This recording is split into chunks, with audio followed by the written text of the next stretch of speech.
Yo, what's going on, man? It's right now early in the morning on a Sunday. I'm gonna do my first session right now. You heard me, the first session. Which today I'm just gonna do a regular 5K followed by some rounds of the heavy bag. Or not the heavy bag. I'm at my regular gym, so it's not really a heavy bag, but it's the bag that they got, right? And then I'm gonna talk to you guys about the 5 habits that transform me from being a fucking drug abusing, out of shape loser to someone who's in shape. I'm into boxing now and I'm planning on competing, and generally a person who's just happy about life, man. And I'm gonna tell you the 5 habits that got me to transform my life and reinvent myself. And you guys can apply these 5 habits to your life and improve your life too. So I'm gonna take you guys with me.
Alright, man. We're back.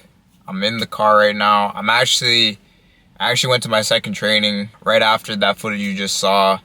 I didn't really get time to sit down and record what I was about to say.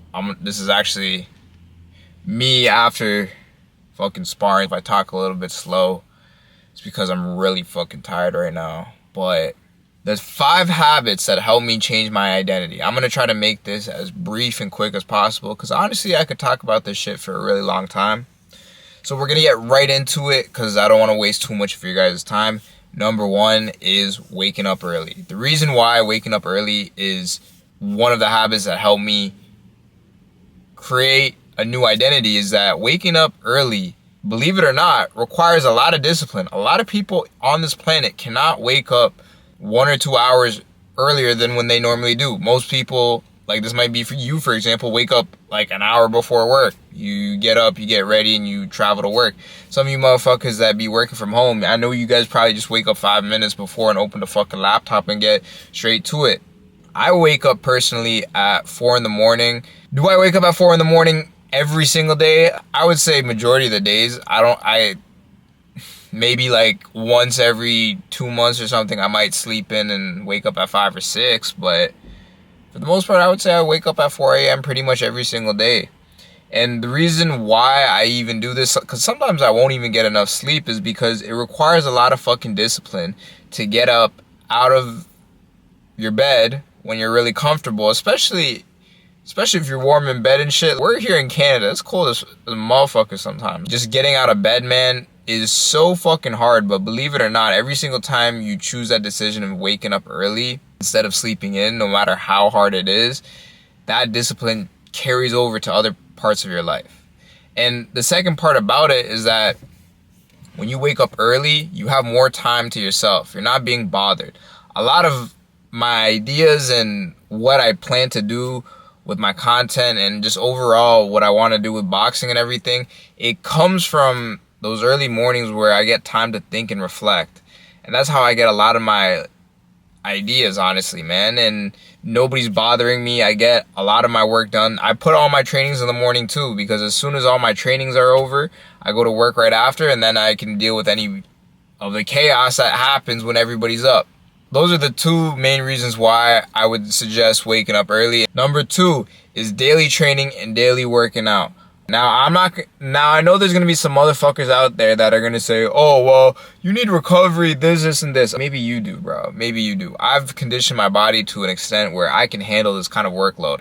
And most of you motherfuckers are not overtraining. Most of you guys have never overtrained a day in your life, and you don't know exactly how it physically feels. You feel a little bit of soreness and think that's overtraining. Regardless, the reason why I suggest training every single day or working out or both like me is when you train your body, first off, when you go to the gym every single day, you're sculpting the body you actually like. A lot of your actions are based on your self-perception and what you see in the mirror. If you are not happy with what you see in the fucking mirror, it's gonna fucking carry in the world. How you walk, how you talk, how you act. People can sense it. On top of that too, people will look at you differently. It's a fact of life. People will look at you, and if you're fat as shit, people are gonna be like, subconsciously they don't really like you. A lot of people won't like you. It as awful as that might sound, that's the harsh reality. If you're out of shape, a lot of people will look at you and subconsciously be disgusted. Will they be rude to you actually in person? Most of them won't, but subconsciously that's what they're thinking. But at the same time too, when you're in great shape, people will give you respect. People will look at you and be like, damn, this motherfucker is disciplined. You're like, he's in shape. Like, they look at you differently. They will respect you differently. And you can feel that from their energy. That's why you start walking, talking, and acting different. That's why I suggest it. And then with training too, when it comes to martial arts, oh my God, man. Like, I thought the gym would gives you confidence. Man, as a man especially, when you know how to fight, it's just one of those things where it just makes you so secure within yourself. Maybe it's just me, but I feel like a lot of men can relate. When we as men go into a different environment, subconsciously, when we look at other guys, and especially if they're bigger than us, and me personally, when I didn't know how to fight, I would have these thoughts at the back of my head, if some shit went down, realistically, this guy could probably take me. Major pause, but like, that's what I subconsciously think. But now that I know how to fight, I don't give a fuck who the person is, because the thing is, first off, anybody that knows how to fight is not going to try to fight you out in public. And the reason for that being is that people that actually know martial arts are constantly training with people that actually know how to fight. So when they go out into the world, they just assume everybody else knows how to fight. They're less likely to engage in a fight. However, majority of the planet doesn't even train. The fact that most of the people that start a fight are people that don't know how to fight, and you know how to fight, you can almost guarantee that you'll be able to defend yourself, assuming it's only one person, he doesn't have a weapon, this, and this.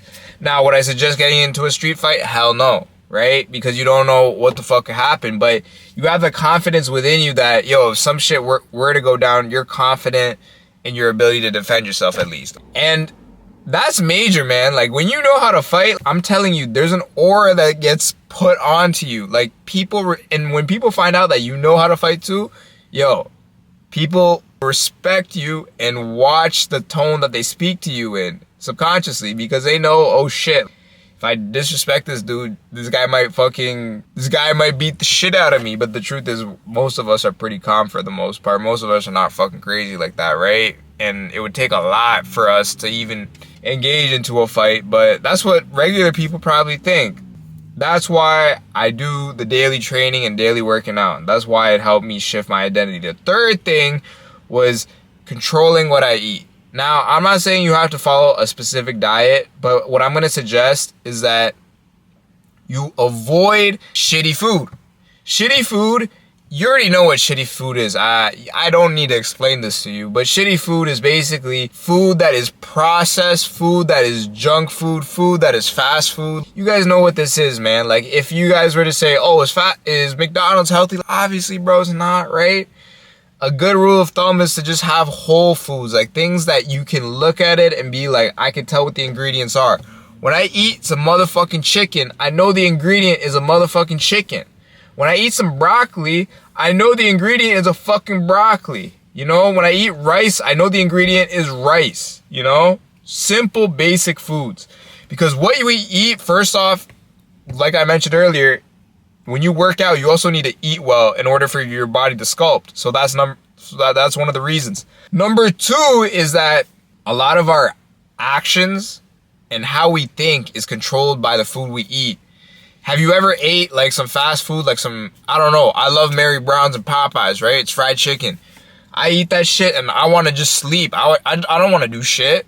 It's because that kind of food, it makes you lethargic, gives you the itis. However, if I eat like some whole foods, I won't get the same effect.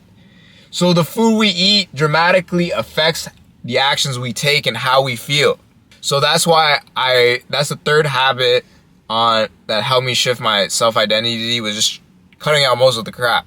Like, I won't lie, I do occasionally like to eat out, right? But it's in moderation, man. It's in moderation. If you eat majority whole foods most of the time, you can afford, and you're training regularly and you're working out, you can afford to, you know, in moderation, enjoy some junk food here and there, but keep it to a minimum, right?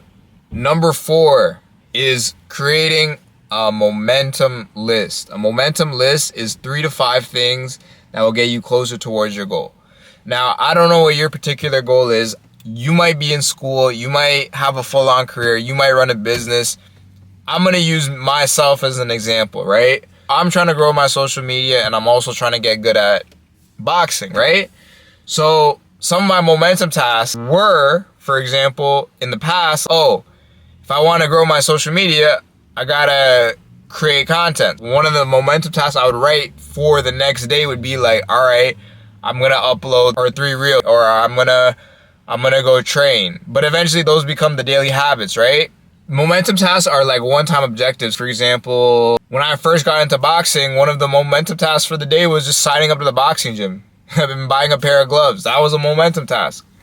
These 3 to 5 daily objectives help you get closer towards your goal, right? And creating a list every single day the night before will help you get closer to what it is. Let's say you wanted to run a business, right? So one of your 3 to 5 momentum tasks on day 1 might be research about the business, buy a book about the business, or like get your LLC. These are just random examples, right?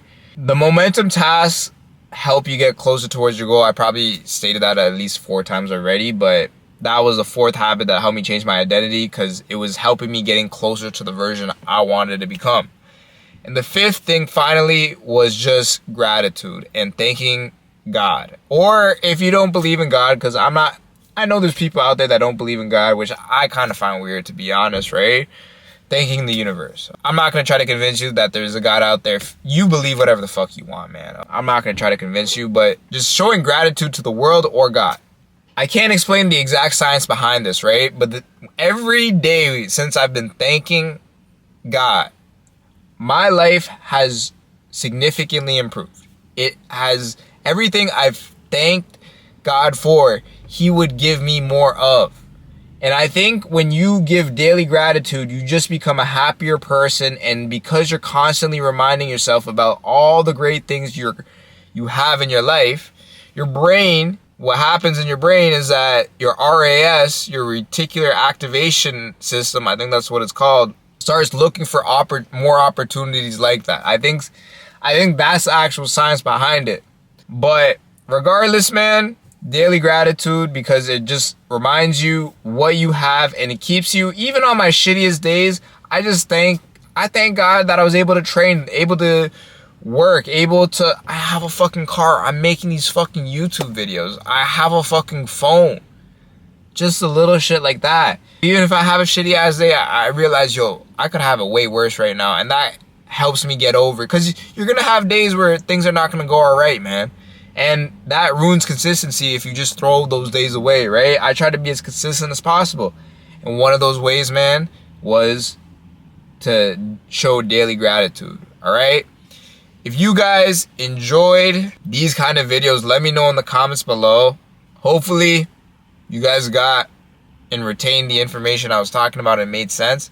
I'm going to make a more in-depth video about this. I just wanted to make a quick, shorter version of it because I know a lot of people probably can't stand listening to one dude just talk on a camera like this for like 30 or 40 minutes without like any visuals or something, because all of our fucking brains are just fried from all the fucking short form content, and our attention span is short as shit. And now I'm just rambling, but yeah, man, that's all for what I got today. Hopefully you guys got some value from it. Follow me on Instagram at Shook Training. Subscribe to the channel. We're gonna be uploading consistently. I'm going to upload 2 to 3 videos a week, and I'm gonna make sure I stand on that, man. I've been pretty consistent with the Instagram and TikTok. It's just YouTube I really just need to lock in, man. But yeah, man, I'm gonna cut the video now. I'm gonna catch you guys in the next one.